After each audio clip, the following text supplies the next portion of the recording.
Assalamualaikum warahmatullahi wabarakatuh. Para pemirsa channel YouTube Yayasan Sa'adatul Darain yang dirahmati dan dimuliakan oleh Allah Subhanahu wa taala.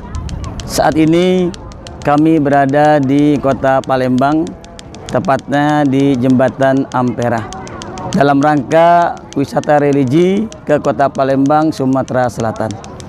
Kami lakukan ini berangkat dari Jakarta mulai hari Senin tanggal 6 Februari 2023 dan tiba tepat waktu azan maghrib di Asrama Haji Kota Palembang. Perjalanan pertama atau hari pertama kami berziarah ke makam para aulia, para solehin yang ada di Kota Palembang ini.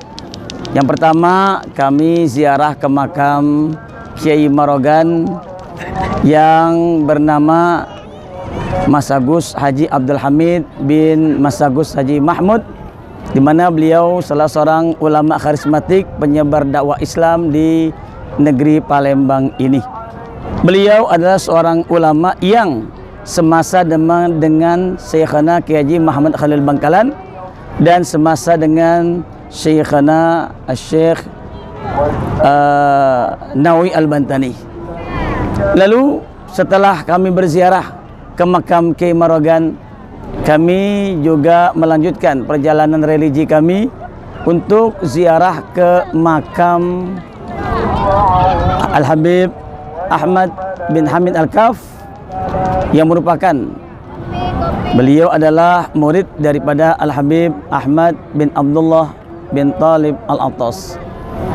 Juga beliau merupakan murid daripada Al-Habib Ali bin Muhammad bin Husain Al-Habsyi, penyusun kitab Maulid Simtud Duror. Di mana perjalanan kami ziarah ke makam beliau ini bukan semata-mata untuk ziarah, tapi juga ingin menyambung sanad keilmuan kami, bahwa dari beliaulah sanad keilmuan kami ini nyambung, di mana beliau pernah mengajar di Ma'had Al-Khairiyah Surabaya. Di antara murid beliau adalah Al-Habib Salim bin Ahmad bin Jindan, yang merupakan ulama karismatik di ibu kota DKI Jakarta. Di antara murid daripada Al-Habib Salim bin Ahmad bin Jindan adalah kami punya kakek almarhum al-maghfurullah Muallim Ki Sabdullah, dan dari beliau kami banyak menuntut ilmu, mengambil hikmah dan berbagai macam bidang studi keislaman. Oleh karenanya dari Palembang inilah kami menyambung sanad keilmuan dari kami yang belajar kepada kami punya kakek Muallim Ki Sabdullah, dari Muallim Ki Sabdullah yang belajar kepada Al-Habib Salim bin Ahmad bin Jindan, Al-Habib Salim bin Ahmad bin Jindan yang belajar kepada Al-Habib Ahmad bin Hamid Al-Kaf, dan dari Al-Habib Ahmad bin Hamid Al-Kaf yang makamnya di Palembang ini belajar kepada Al-Habib Ahmad bin Abdullah bin Talib Al-Attas Pekalongan, dan juga belajar kepada Al-Habib Ali bin Muhammad bin Husain Al-Habsyi Simtud Duror. Inilah yang kami maksud daripada menyambung sanad keilmuan. Di samping itu pula kami juga berziarah ke makam Al-Habib Abdurrahman bin Muhammad Al-Munawwar, yang merupakan sosok daripada ulama karismatik di tanah Palembang ini, yang mana tempat tinggal beliau saat ini sudah menjadi cagar budaya yang dikenal dengan sebutan Kampung Arab Al-Munawwar. Kemudian perjalanan kami lanjutkan dengan berziarah ke makam sultan-sultan yang ada di Kota Palembang ini, di mana kita tahu bahwasanya di Palembang ini pernah berdiri Kesultanan Palembang Darussalam. Di antara raja-rajanya yang kami ziarahi saat di Kota Palembang adalah Sultan Mahmud Badaruddin I. Disitulah kami berziarah di makam beliau dan juga di makam sultan-sultan yang lainnya, dengan penuh harapan semoga ziarah kami diterima oleh Allah Subhanahu wa taala dan kami bisa mengikuti napak tilas perjuangan serta sepak terjang daripada para leluhur-leluhur kami, para ulama-ulama kami. Mudah-mudahan ini memberikan manfaat untuk kami semua. Lalu saat ini hari yang kedua dari perjalanan kami di Kota Palembang, di mana kami mulai dengan berwisata religi ke Bait Al-Quran Al-Akbar, di mana Bait Al-Quran Al-Akbar ini adalah satu wisata religi yang teramat sangat luar biasa, karena di situ terpampang Al-Quran dengan ukuran besar, hasil karya daripada anak santri, hasil karya daripada anak bangsa yang telah mendunia, yaitu hasil karya daripada akhirnya Al-Ustaz Hadi Sofwatillah Muzaib, yang merupakan seorang santri yang begitu mahir di dalam menulis aksara bahasa Arab, atau dalam hal ini sangat-sangat mahir dalam menulis kaligrafi Arab. Nah, setelah dari situ kami juga berwisata ke Museum Sultan Mahmud Badarudin II, di mana di museum tersebut banyak mengisahkan tentang bagaimana perjuangan beliau dan juga peninggalan-peninggalan yang ada di museum tersebut. Yang jelas, Sultan Mahmud Badarudin II ini adalah seorang sultan yang memang sangat cinta kepada Allah dan Rasulnya, sangat cinta kepada tanah airnya, dan tidak rela kalau tanah airnya harus dijajah. Maka dengan segenap kemampuan beliau lawan penjajahan VOC, tapi karena keterbatasan pasukan dan persenjataan, akhirnya beliau dapat dikalahkan. Itu pun dikalahkan karena kelicikan ataupun tipu daya daripada orang-orang Belanda.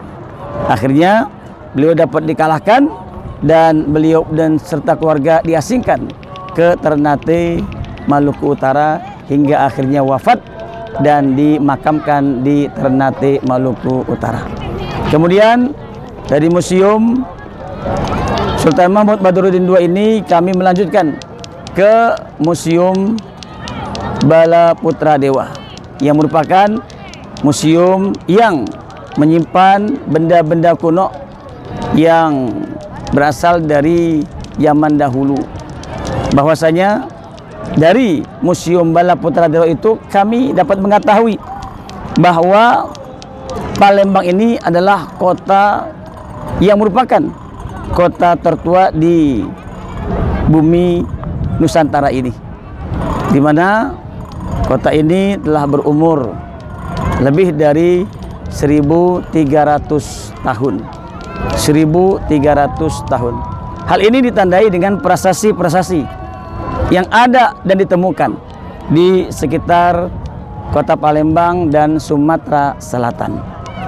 Seperti itu pula ada peninggalan di museum ini yang ikut ditampilkan, yaitu berupa peninggalan ulama kita, yaitu Syekh Abdul Samad Al-Falimbani, berupa kitab Syiarus Salikin.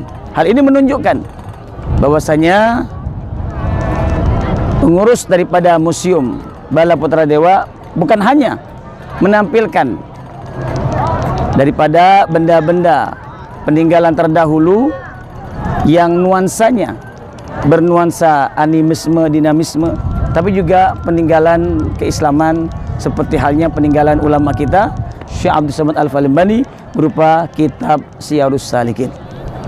Setelah itu kami beristirahat dan menikmati suasana senja, suasana sore di Ampera. Tepatnya di belakang kami terdapat jembatan Ampera, di mana jembatan Ampera ini adalah jembatan yang memang dibangun di zaman pemerintahan Soekarno pada tahun 1962.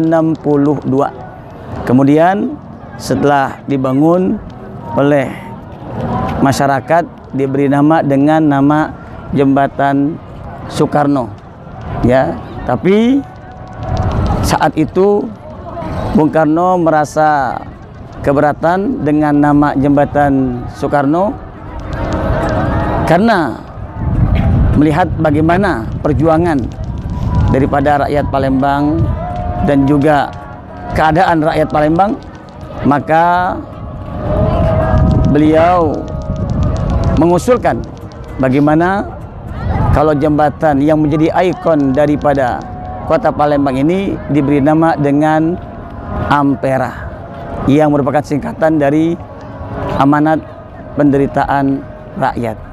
Dengan satu harapan, semoga siapapun yang memimpin kota Palembang, siapapun yang memimpin Sumatera Selatan, jangan pernah meninggalkan atau melupakan jasa besar daripada rakyat. Atau siapapun, kita sebagai pemimpin jangan pernah melupakan rakyat yang pernah mendukung kita, memilih kita, dan menitipkan harapannya kepada kita. Itulah yang menjadi pemikiran almarhum Bung Karno untuk menamakan jembatan ini dengan nama Jembatan Ampera. Semoga dari Jembatan Ampera ini akan menjadi hikmah buat kita untuk senantiasa berbagi kepada mereka yang memerlukan, baik itu fuqara, masakin, dan anak-anak yatim.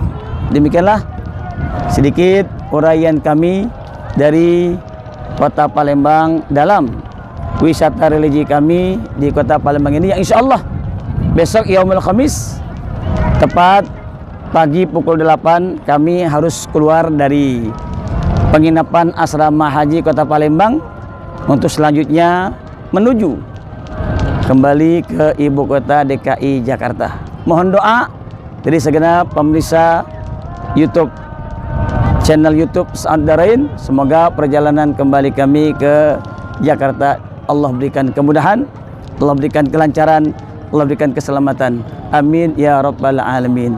Semoga channel ini bermanfaat untuk kita semua dan umat Islam. Demikian, lebih kurang mohon maaf. Assalamualaikum warahmatullahi wabarakatuh.